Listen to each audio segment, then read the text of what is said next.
Hello मेरे प्यारे दोस्तों, स्वागत है आपका हमारे YouTube channel DSR study point में। तो बच्चों, आज हम क्लास 12th का ज्योग्राफी का जो चैप्टर नंबर 4 है, जिसका नाम है प्राथमिक क्रियाएं, इसके बारे में बात करने वाले हैं।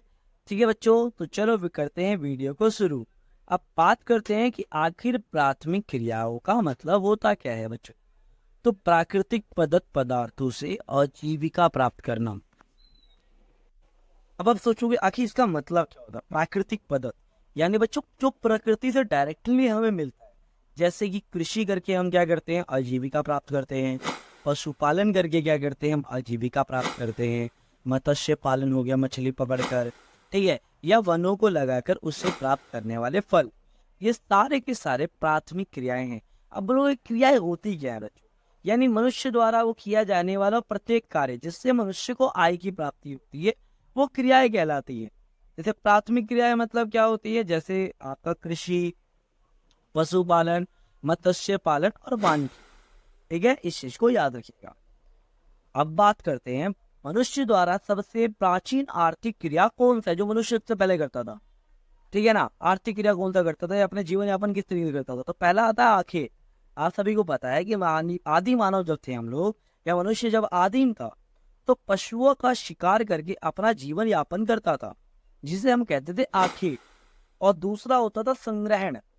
ठीक है, अब संग्रहण का मतलब क्या होता था, जो मनुष्य होता, जो आदि मानव होता था, वो विभिन्न प्रकार के फल फूल कंदमूल को एकत्र करके क्या करता था, अपना जीवन यापन करता था, जिसे हम संग्रहण करते हैं। तो आखेट और संग्रहण के द्वारा जो था, मनुष्य जो था वो अपना जीवन यापन किया करता था। ठीक है, नेक्स्ट बात करते, भोजन संग्रह विश्व के दो भागों में किया जाता है। यानी वह कौन से भाग है जहाँ भोजन संग्रहण किया जाता है। पहला होता है बच्चों कि उच्च अक्षांश के जो क्षेत्र हैं, जिनका उत्तरी कनाडा आ गया, उत्तरी यूरेशिया आ गया, दक्षिणी चिली जो ब्राजील में है, ठीक है, ये सारे आते हैं पहले भाग में। और दूसरे भाग में क्या होता है, निम्न अक्षांश के क्षेत्र, जैसे अमेजन बेसिन हो गया, उष्णकटिबंधीय अफ्रीका हो गया, ऑस्ट्रेलिया हो गया, दक्षिण पूर्वी एशिया हो गया, ये सारे के सारे आते हैं भोजन संग्रह के दो प्रमुख क्षेत्र होते हैं ये। अब बात करते हैं आखिर चलवासी पशुचारण की विशेषता। तो देखो बच्चों, आखिर चलवासी पशुचारण होता क्या है। चलवासी मतलब चरवाहे होते हैं। ये क्या करते हैं, ये याद रखना, चलवासी मैंने पशुपालन बोला ना, अभी हमने पहले ही समझा था कि पशुपालन एक प्राथमिक क्रियाकलाप है, तो याद रखिएगा ये एक प्राथमिक क्रिया है। दूसरा, इसमें क्या होता है, जो चरवाहे होते हैं वो पशुओं के भोजन और जल की तलाश में क्या करते हैं, एक स्थान से दूसरे स्थान पर जाते हैं, ये स्थानांतरित होते हैं।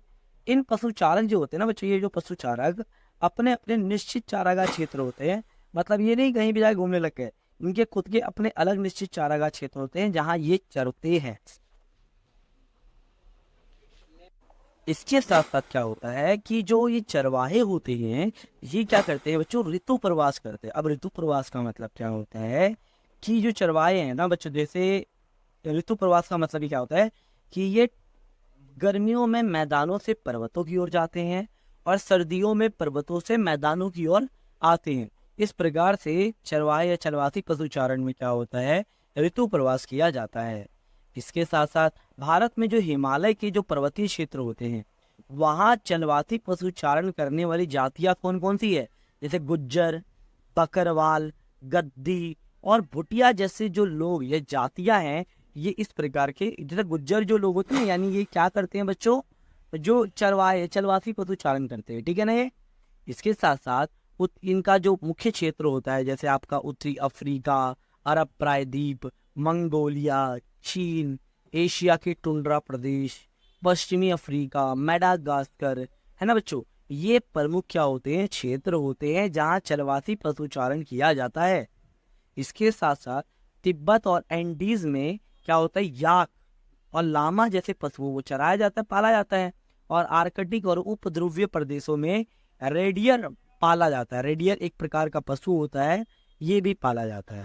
ठीक है, आगे बात करते हैं। अब नेक्स्ट हमारा है चलवासी पशुचारण की संख्या लगातार घट क्यों रही है बच्चों। आगे ऐसे रीजंस क्या है कि लगातार चलवासी पशुचारण की संख्या घट रही है। तो इसके अनेक कारण हैं। जैसे कि पहला क्या, राजनीतिक सीमाओं का अधिरूपण। यानी राजनीतिक सीमाएं जो आप देख रहे होंगे, बॉर्डर जो होती है, कई बार कश्मीर की साइड जो होते हैं ना, जो चरवाहे होते हैं वो बॉर्डर्स के उस तरफ लेकर नहीं जा पाते हैं अपने पशुओं को, और इनका अब निश्चित चारागाह क्षेत्र हो चुका है। और राजनीतिक सीमाओं के कारण क्या हो रहा है, इनकी संख्या लगातार घट रही है। दूसरा क्या है, अनियंत्रित मानव बस्तियों का बसना, या कई देशों द्वारा नई नई बस्तियों की योजना बनाना, बस्तियों का निर्माण करना, जिससे लगातार क्या हो चारागाह का लगातार क्या हो रही है, कमी होती जा रही है। तो ये कारण होते हैं चरवासी पशुचारण की संख्या जो लगातार घट रही है। अब बात करते हैं वाणिज्यिक पशुधन पालन। तो पहला तो जहां भी वाणिज्य आ जाए तो देखो होता क्या है, जब पशुओं का पालन व्यापार के उद्देश्य से किया जाता है या व्यापारिक उद्देश्यों से प्रभावित होकर किया जाता है तो उसे वाणिज्यिक पशुधन पालन कहते हैं। इसके साथ क्या होता है बच्चों, इसमें ज्यादा से ज्यादा पूंजी निवेश की आवश्यकता होती है, ज्यादा से ज्यादा पूंजी निवेश लगाया जाता है।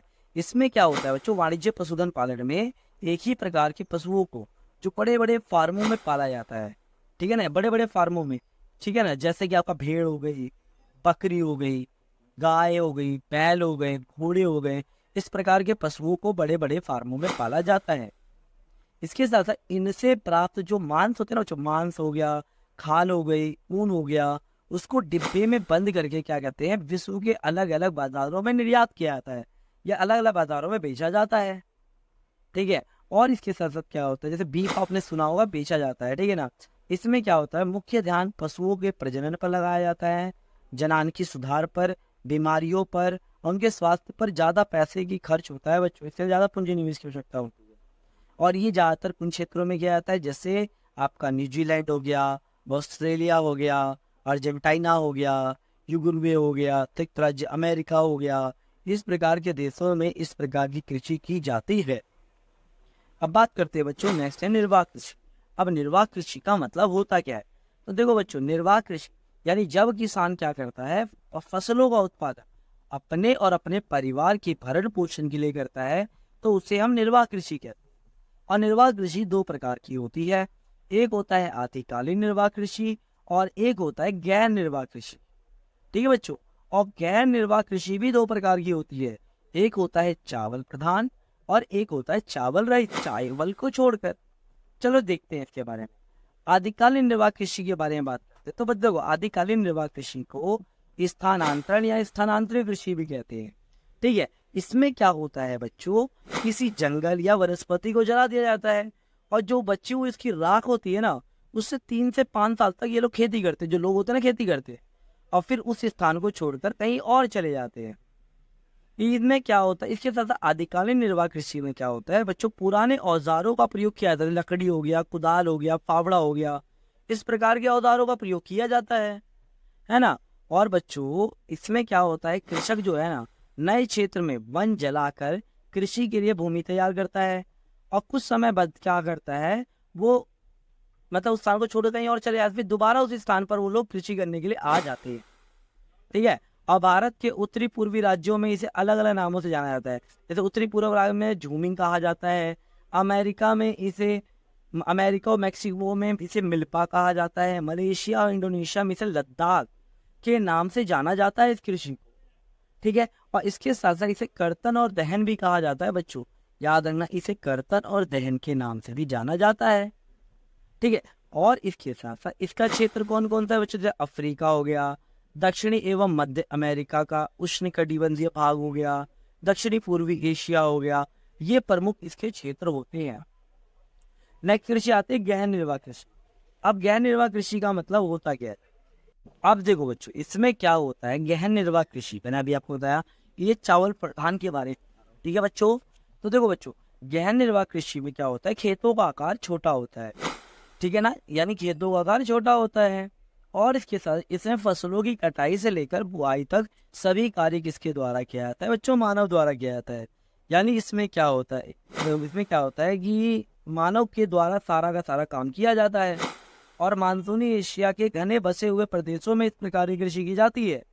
इस प्रकार की कृषि में क्या होता है, जो कृषक और जो लोग होते हैं ना, परिवार के भरण पोषण के लिए क्या करते हैं, भूमि के एक छोटे से टुकड़े का काफी बड़ी संख्या में यूज करते हैं और चावल की खेती में क्या होते हैं, लगे रहते हैं, ठीक है ना। इसके साथ साथ क्या होता है बच्चों, भूमि की उर्वरता को बनाए रखने के लिए इसमें क्या किया जाता है, पशुओं के गोबर को हम इसमें ना खाद बना दिया जाता है, और हरी खाद का इसमें ज्यादातर यूज किया जाता है। यानी भूमि का गहन उपयोग होता है इसके अंदर, और यंत्रों की अपेक्षा मानव श्रम को अधिक महत्व दिया जाता है। इसमें किसान और किसान का जो परिवार होता है ना, वो किसी कार्य में लगा रहता है, कृषि करने में क्या होता है, लगा रहता है। नेक्स्ट आता है बच्चों चावल प्रदान। अब इसमें भी क्या है बच्चों, इस कृषि में क्या होता है, चावल मुख्य फसल नहीं होती, चावल को छोड़कर बाकी सब चीज हो सकता है। ठीक है, जैसे गेहूं हो गया, सोयाबीन हो गया, जौ हो गया, ठीक है ना बच्चों, सोरपम आदि जैसे जैसे फसलें होती है, ठीक है ना, बोई जाती है। और ये कृषि उन क्षेत्रों में की जाती है जहाँ चावल की फसलों के लिए पर्याप्त वर्षा नहीं हो पाती, ठीक है ना बच्चों, इसलिए इन्हें सिंचाई की आवश्यकता कम पड़ती है, ठीक है ना। और इसके साथ साथ इस प्रकार की कृषि भूमि पर क्या होता है, जनसंख्या का दबाव ज्यादा होता है बच्चों। इन क्षेत्रों में चावल यानी कृषि की जाती है, जनसंख्या ज्यादा पाई जाती है। खेत बहुत छोटे होते हैं और बिखरे हुए होते हैं, विखंडित होते हैं बच्चों, अलग अलग भागों में बटे होते हैं, ठीक है। और इसके साथ साथ मशीनों के स्थान पर खेती के अधिकतर कार्य कौन करता है, पशुओं द्वारा किया जाता है इसमें, है ना, बैल द्वारा। और मुख्य क्षेत्र कौन कौन से, जैसे उत्तरी कोरिया हो गया, उत्तरी जापान हो गया, मंचूरिया हो गया, गंगा सिंधु के मैदानी भाग हो गए, इन सब क्षेत्रों में क्या होता है, चावल रहित कृषि की जाती है। अब आता है रोपण कृषि की विशेषता, कि आखिर भाई रोपण कृषि की विशेषता क्या है। तो बच्चों पहला आप लोग याद ना कि रोपण कृषि एक व्यापारिक कृषि है, यानी जब फसलों का उत्पादन व्यापार के उद्देश्य से किया जाता है उसे रोपण कृषि कहते हैं। और इसमें क्या होता है, रोपण कृषि जब व्यापार के उद्देश्य से किया जाता है तो कॉमन सी बात है, खेतों का आकार बड़ा होता है, इसमें खेतों का आकार बड़ा होता है।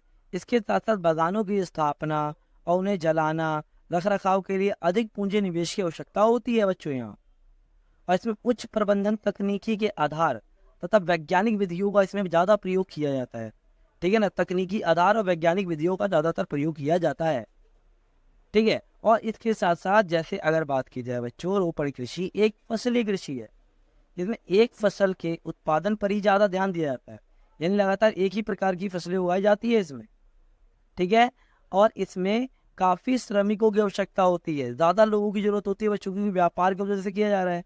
और श्रम स्थानीय लोगों से प्राप्त किया जाता है, यानी स्थानीय लोगों के द्वारा मदद से क्या किया जाता है, इस प्रकार की कृषि की जाती है।